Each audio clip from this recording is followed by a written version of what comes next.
Resignación cristiana. Sermón predicado la noche de un jueves a principios del año 1859 por Carlos Haddon Spurgeon en New Park Street Chapel, Southwark, Londres, y seleccionado para la lectura el domingo 24 de febrero de 1901. No sea como yo quiero, sino como tú. Mateo capítulo 26 y versículo 39. Escribiendo con respecto a nuestro Señor Jesucristo, el apóstol Pablo dice: aunque era hijo, por lo que padeció aprendió la obediencia. Aquel que siendo Dios sabía todas las cosas, tuvo que aprender obediencia en el tiempo de su humillación. Aquel que en sí mismo es la sabiduría encarnada, condescendió a inscribirse en la escuela del sufrimiento para aprender allí esa importante lección de la vida cristiana: la obediencia a la voluntad de Dios. Y aquí en el huerto de Getsemaní, ustedes pueden contemplar al divino escolar que sale para practicar su lección. La había estado aprendiendo a lo largo de toda su vida, y ahora tiene que aprenderla una última vez en su agonía y sudor sangriento, y en su terrible muerte de cruz. Ahora debe descubrir las mayores profundidades del sufrimiento y debe llegar a la cima del conocimiento de la obediencia. Vean que bien ha aprendido su lección. Noten que se trata de un escolar sumamente completo y maduro. Ha cursado la clase más avanzada en esta escuela y ante la inmediata perspectiva de la muerte puede decirle a su padre: no sea como yo quiero, sino como tú.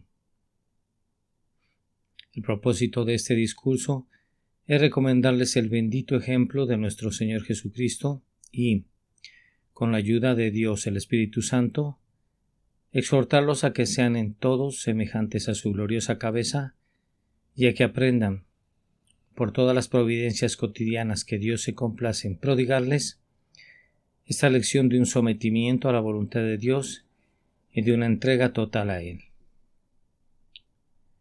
Leyendo recientemente ciertas obras de algunos autores que pertenecen a la Iglesia de Roma, me ha impresionado el maravilloso amor que revelan por el Señor Jesucristo. En un tiempo, yo tenía la convicción de que era imposible que alguien fuera salvado en esa iglesia, pero frecuentemente cuando termino de leer los libros de esos santos varones, me he sentido como un enano a la par suya y me he dicho: sí, a pesar de sus errores, estos varones deben de haber sido instruidos por el Espíritu Santo. A despecho de todos los males que han abrevado tan profundamente, estoy completamente seguro de que deben de haber tenido comunión con Jesús, pues de otra manera no habrían podido escribir como lo hicieron.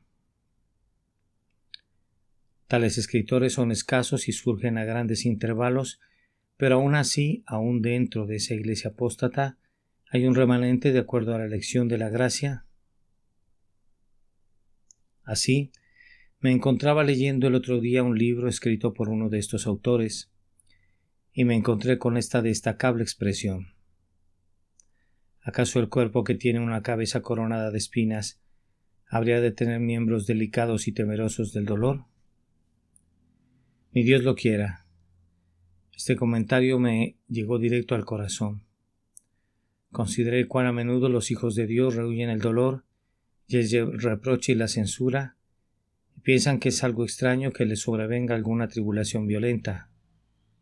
Bastaría que recordaran que su cabeza tuvo que sudar como grandes gotas de sangre que caían hasta la tierra, y que su cabeza estuvo coronada de espinas para que no le pareciera nada extraño que los miembros de su cuerpo místico tengan que sufrir también. Si Cristo hubiese sido una persona delicada, si nuestra gloriosa cabeza hubiera estado reposando sobre una blanda almohada de tranquilidad, entonces los que somos miembros de su Iglesia habríamos podido esperar que pasáramos por este mundo disfrutando de dicha y de comodidades. Pero si Él tiene que ser bañado en su propia sangre, si las espinas deben horadar sus sienes, si sus labios tienen que quedarse resecos y su boca tiene que ser calcinada como en un horno, ¿habríamos de escapar nosotros del sufrimiento y de la agonía? ¿Ha de tener Cristo una cabeza de latón, pero unas manos de oro? ¿Ha de parecer como su cabeza si reluciera en el horno, y no hemos de relucir nosotros también en el horno, aunque Él deba atravesar los mares del sufrimiento? ¿Hemos de ser llevados a los cielos sobre camas floridas de tranquilidad? No. Debemos ser conformados a nuestro Señor en su humillación, si es que hemos de ser semejantes a Él en su gloria. Entonces, hermanos y hermanas, tengo que predicarles sobre esta lección que algunos de nosotros hemos comenzado a aprender, pero de la que hasta ahora sabemos muy poco, y es la lección de decir: no sea como yo quiero, sino como tú. Primero permítame explicar el significado de esta oración. Luego quisiera exhortarlos mediante razones para que la conviertan en su constante clamor. A continuación, quisiera mostrarles cuál será el feliz efecto si se convierte en el deseo supremo de sus espíritus, y vamos a concluir con una pregunta práctica. ¿Qué puede conducirnos a esta bendita condición? Primero, entonces, ¿cuál es el significado de esta oración? No sea como yo quiero, sino como tú. No me voy a dirigir a aquellos cristianos que solo son como enanos, que poco saben de las cosas del reino. Más bien voy a dirigirme a quienes hacen negocio en las profundas aguas de la comunión, a quienes saben lo que es apoyar su cabeza en el pecho de Jesús y caminar con Dios como lo hacía Enoc y hablar con Él como lo hacía Abraham. Y queridos hermanos, únicamente quienes son como ustedes pueden entender esta oración en toda su longitud y en toda su anchura. El hermano de ustedes que escasamente conoce todavía el significado de la palabra comunión, puede orar de esta manera en alguna débil medida. Con todo, no se puede esperar que discierna toda la enseñanza espiritual que hay en estas palabras de nuestro Señor. Pero a ustedes que han sido instruidos por Cristo, a ustedes que se han vuelto escolares maduros en la escuela de Cristo, debo hablarles como a sabios. Juzguen lo que digo. Si ustedes y yo decimos esta oración de todo corazón y no la utilizamos como una mera fórmula, sino que la decimos con una plena intención, debemos estar preparados para este tipo de experiencias.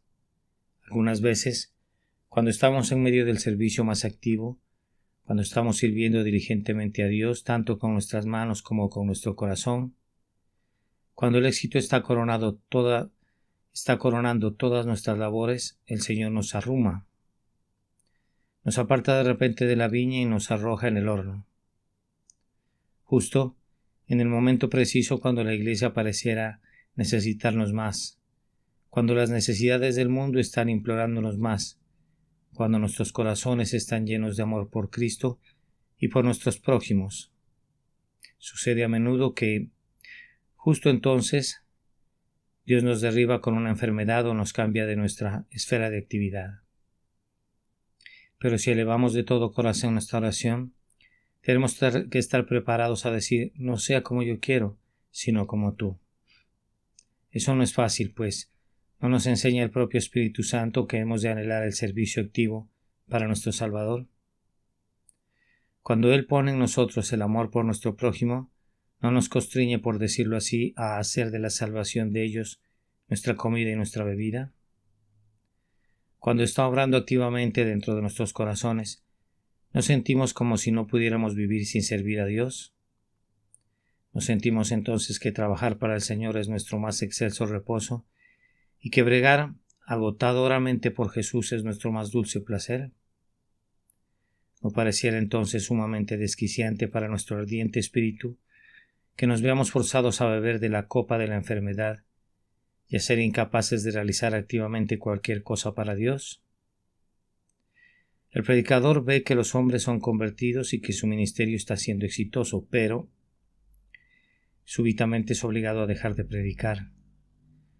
O el maestro de la escuela dominical ha sido por la gracia de Dios el instrumento para llevar a su clase a una interesante y esperanzadora condición. Sin embargo, justo cuando la clase necesita más de su presencia, él se ve derribado en la tierra de tal manera que no puede proseguir con su trabajo. Es entonces que el Espíritu encuentra difícil decir, no sea como yo quiero, sino como tú.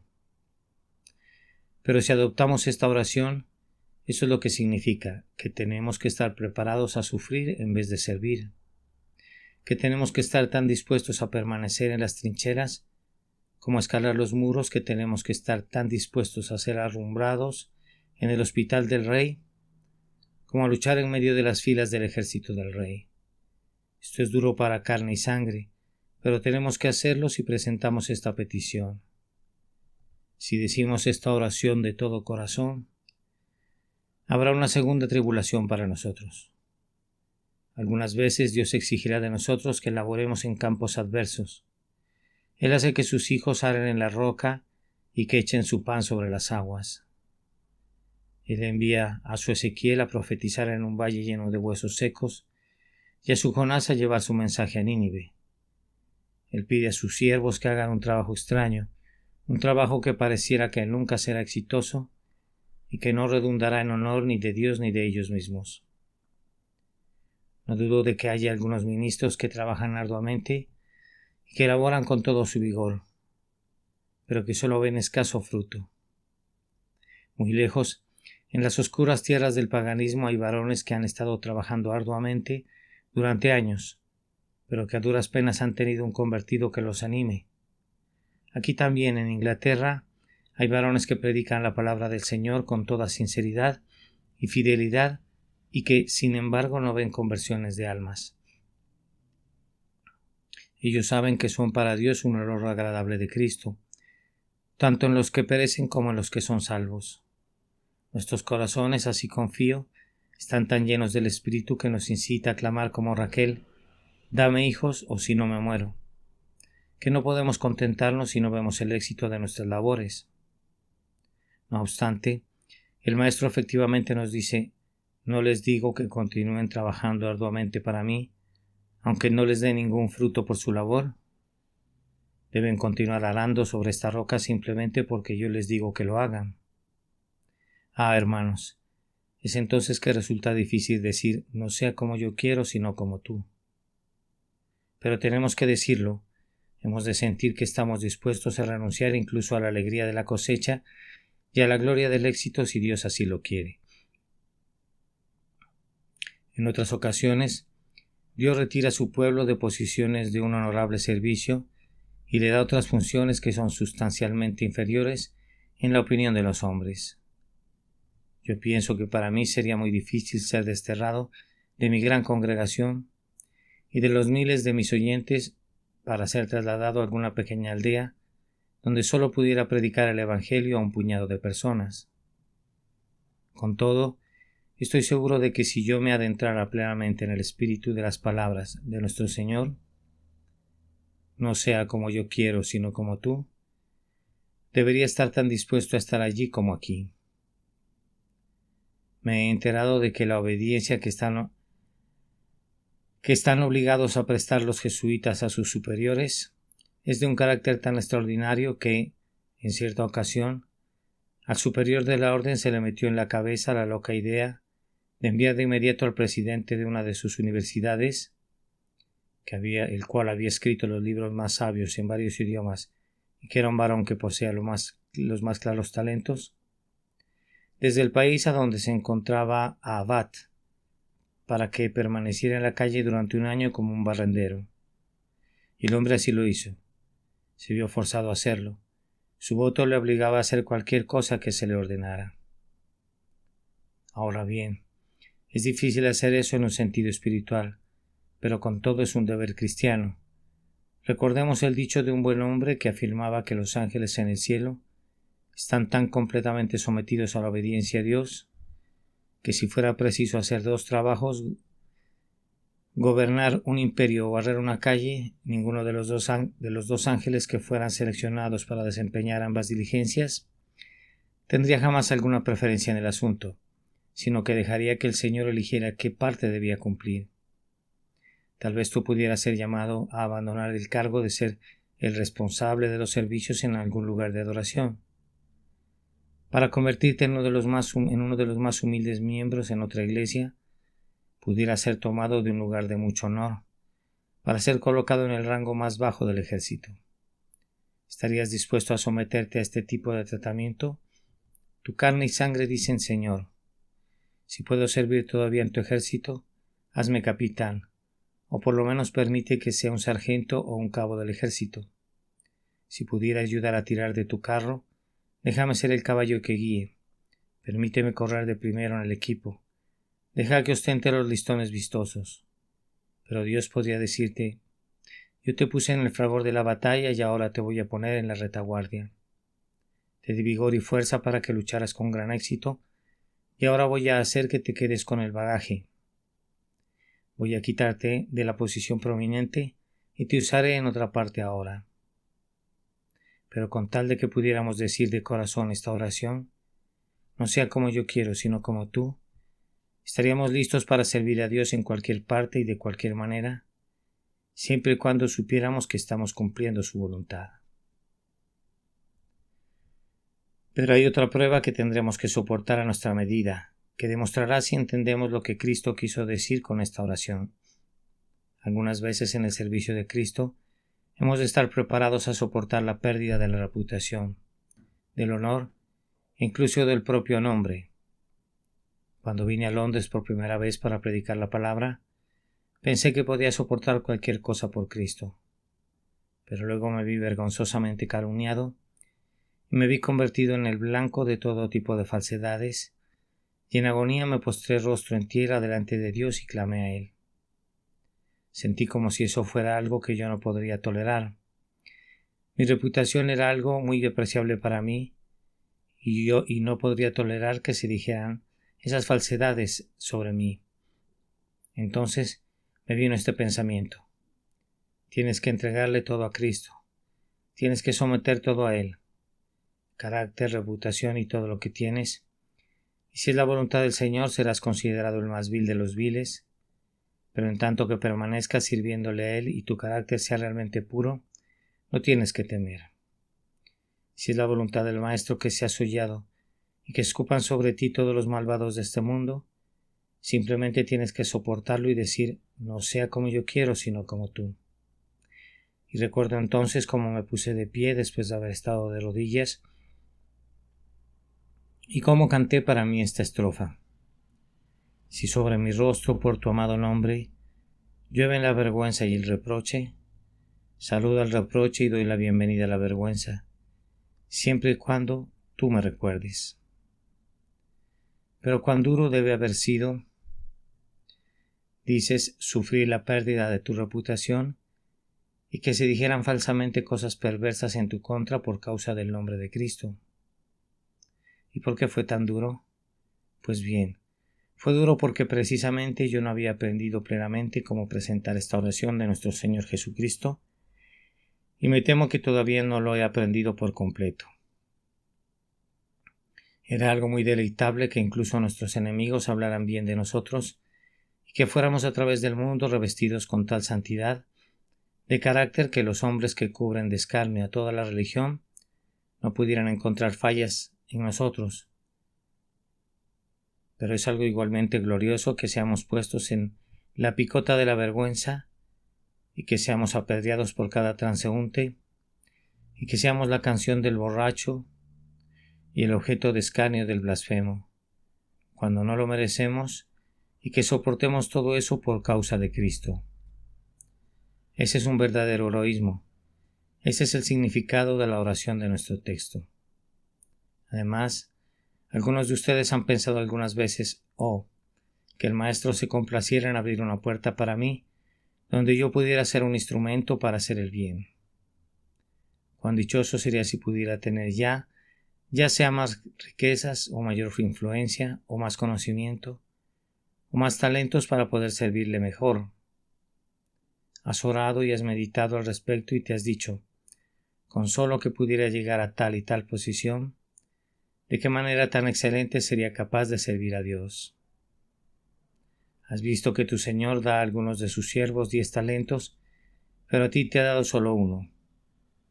Entonces te has puesto de rodillas y le has pedido que fuera tan bondadoso de darte 2, pero Él te lo ha negado. ¿O has recibido 2 talentos y le has pedido que te permitiera tener 10? Y Él te ha dicho, no, te daré 2 talentos y nada más. Pero tú dices, ¿no es acaso un deseo laudable que yo busque hacer más bien? Ciertamente, comercia con tus talentos y multiplícalos si puedes. Pero supón que no tuvieras poder de expresión, supón que no tuvieras ninguna oportunidad de servir a Dios, o incluso supón que la esfera de tu influencia fuera limitada. ¿Qué pasaría entonces? Pues bien, debes decir, Señor, yo esperaba que fuera tu voluntad que tuviera una esfera más amplia. Pero si no lo es, si bien quisiera servirte en una escala mayor, estaré muy contento de glorificarte en mi actual esfera más restringida, pues me parece que hay una oportunidad para probar mi fe y mi resignación y repito, no sea como yo quiero, sino como tú. Varones cristianos, ¿están preparados para decir de corazón esta oración? Me temo que no hay ni uno solo individuo entre nosotros que pudiera decir esta oración con toda la plenitud de su significado. Tal vez pudieran llegar tan lejos como yo he llegado, pero si Dios les tomara la palabra y les dijera mi voluntad es que tu esposa sea atacada por una fatal enfermedad y que se doble y muera ante tus ojos cual lirio mortecino, que tus hijos sean alzados y sean estrechados contra mi pecho en el cielo, que tu hogar sea quemado con fuego, que te quedes sin un centavo, que seas un indigente dependiente de la caridad de otros. Es mi voluntad que atravieses el mar, que vayas a tierras distantes y que soportes durezas desconocidas. Es mi voluntad que finalmente tus huesos permanezcan siendo blanqueados sobre la arena del desierto. En algún clima extraño, ¿estás dispuesto a soportar todo eso por Cristo?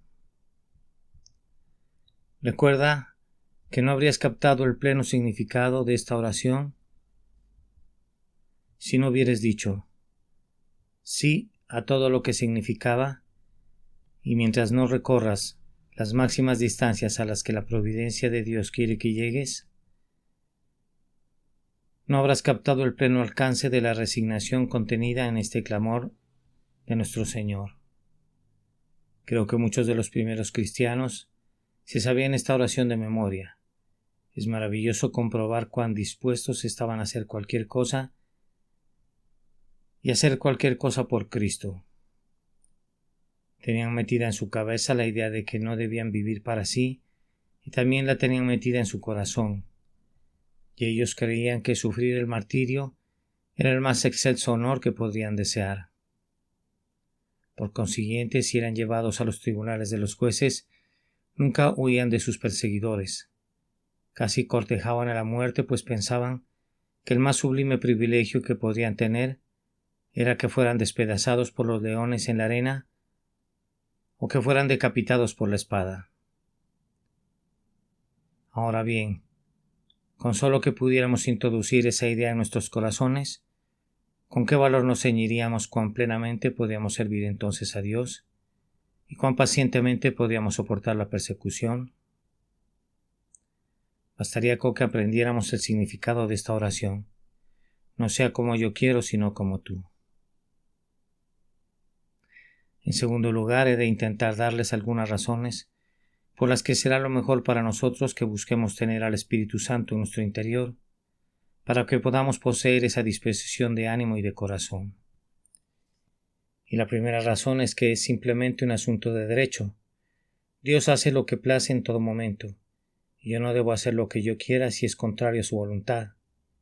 Si alguna vez mi voluntad tiene propósitos contrapuestos a los de la voluntad del Ser Supremo, lo correcto es que mi voluntad se sujete a la suya.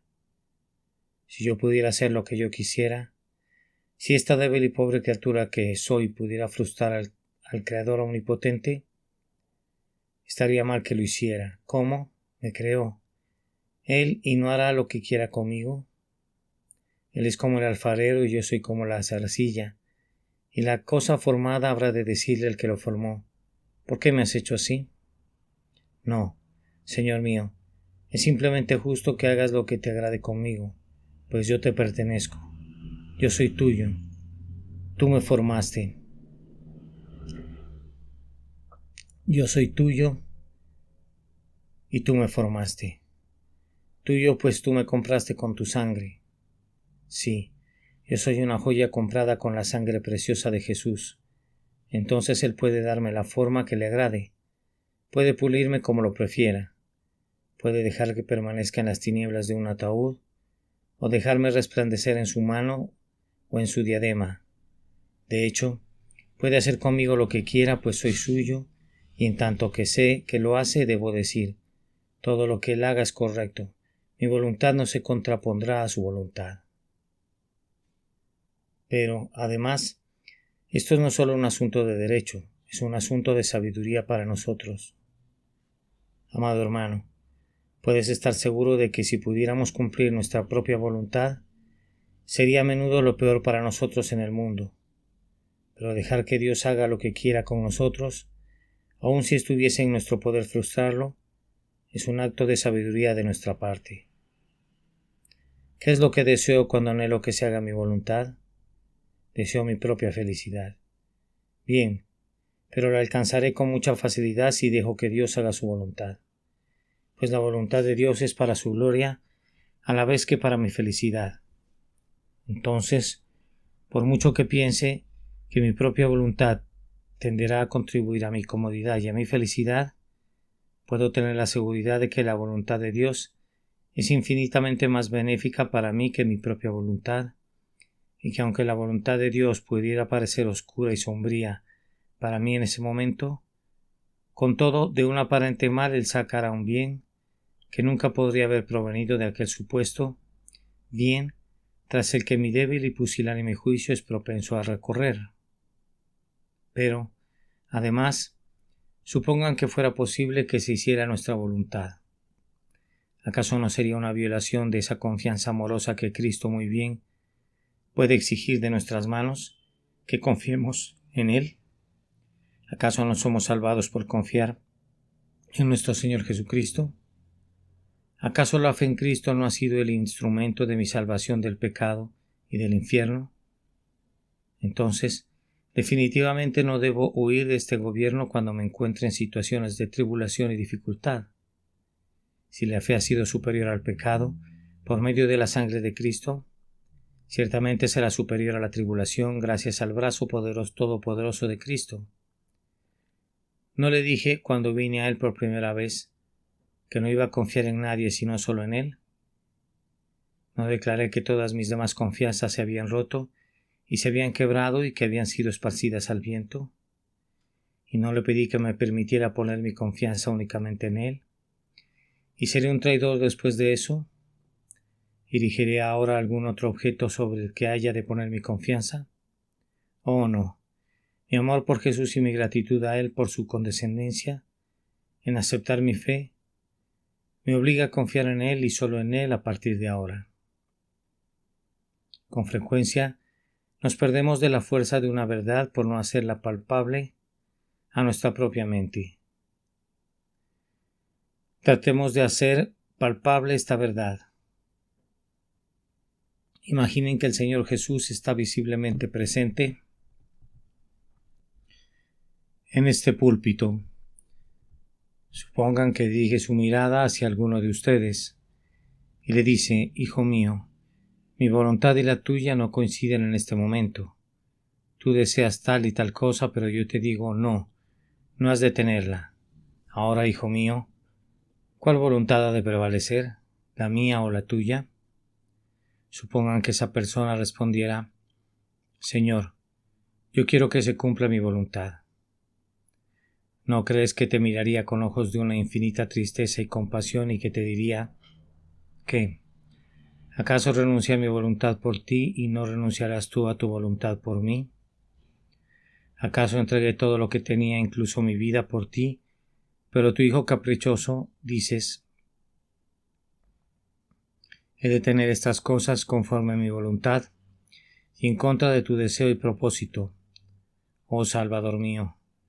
Seguramente no podrías hablar así, más bien creo que te veo caer de rodillas instantáneamente y decir: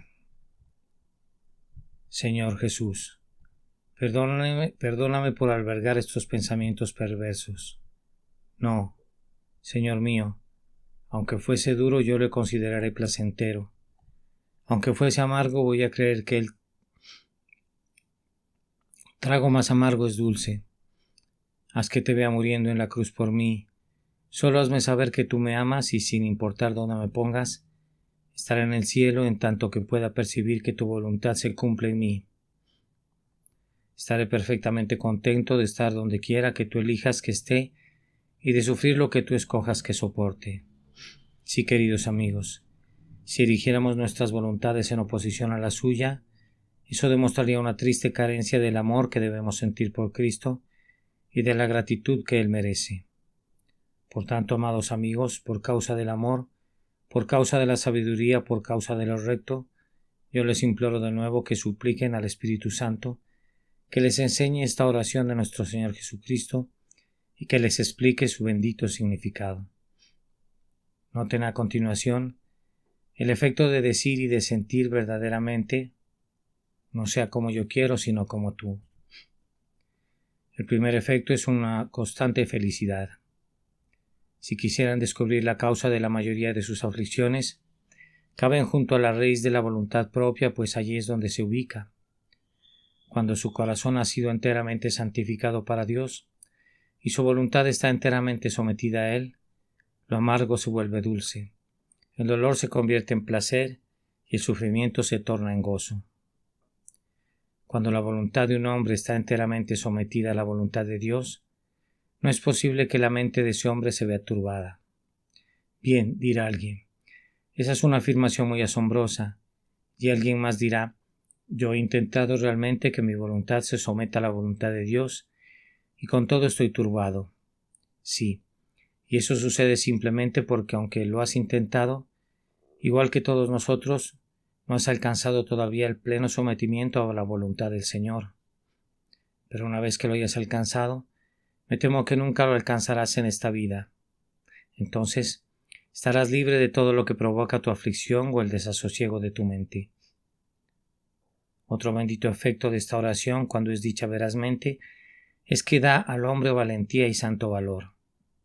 Si mi mente está plenamente sometida a la voluntad de Dios, ¿qué habría de temer en todo el mundo? A mí me sucede lo que sucedió con Policarpo. Cuando el emperador romano lo amenazó con el destierro, Policarpo le respondió: no puedes desterrarme, pues el mundo entero es la casa de mi padre, y tú no puedes desterrarme de él. Pero te voy a matar, le dijo el emperador. No puedes matarme, pues mi vida está escondida con Cristo en Dios. Te voy a despojar de todos tus tesoros. No, no puedes hacerlo, pues no tengo nada que tú no conozcas. Mi tesoro está en el cielo, y mi corazón está también allá. Pero te voy a alejar de los hombres y te quedarás sin amigos. No, no puedes hacerlo, pues tengo un amigo en el cielo de quien tú no puedes separarme. Yo te desafío porque no hay nada que puedas hacerme. Y eso mismo puede decir siempre el cristiano una vez que su voluntad está de acuerdo con la voluntad de Dios. Puede desafiar a todos los hombres y puede desafiar al infierno mismo, pues es capaz de decir: no puede pasarme nada que sea contrario a la voluntad de Dios, y si es su voluntad, también es mi voluntad. Si le agrada a Dios, me agrada a mí. Dios se ha complacido en darme parte de su voluntad, así que estoy satisfecho con lo que me envíe. El hombre, después de todo, es solo la segunda causa de nuestras aflicciones. Tal vez un perseguidor le diga a un hijo de Dios: puedo afligirte. No, no puedes, pues tú dependes de la grandiosa primera causa y él y yo coincidimos.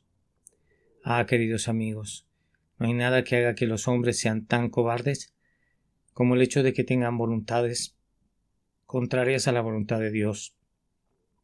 Pero cuando nos ponemos enteramente a las manos de Dios, ¿qué hemos de temer?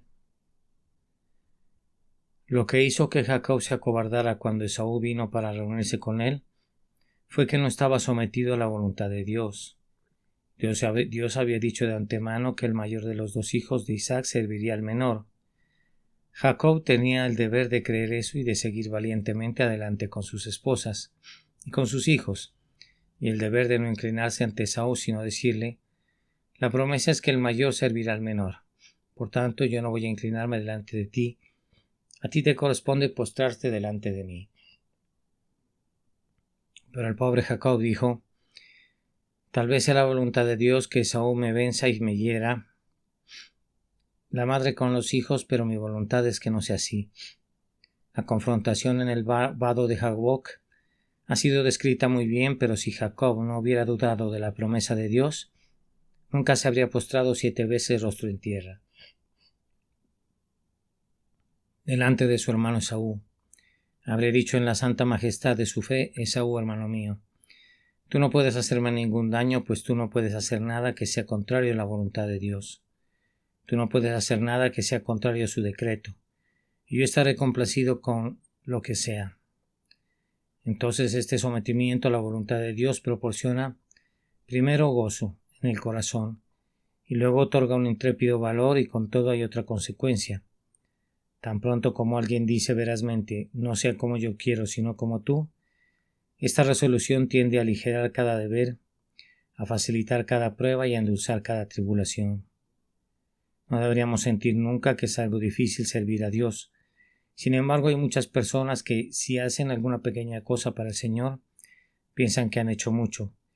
Y si hay algo grande que deba realizarse, primero es preciso suplicarles muy insistentemente para lograr que lo hagan.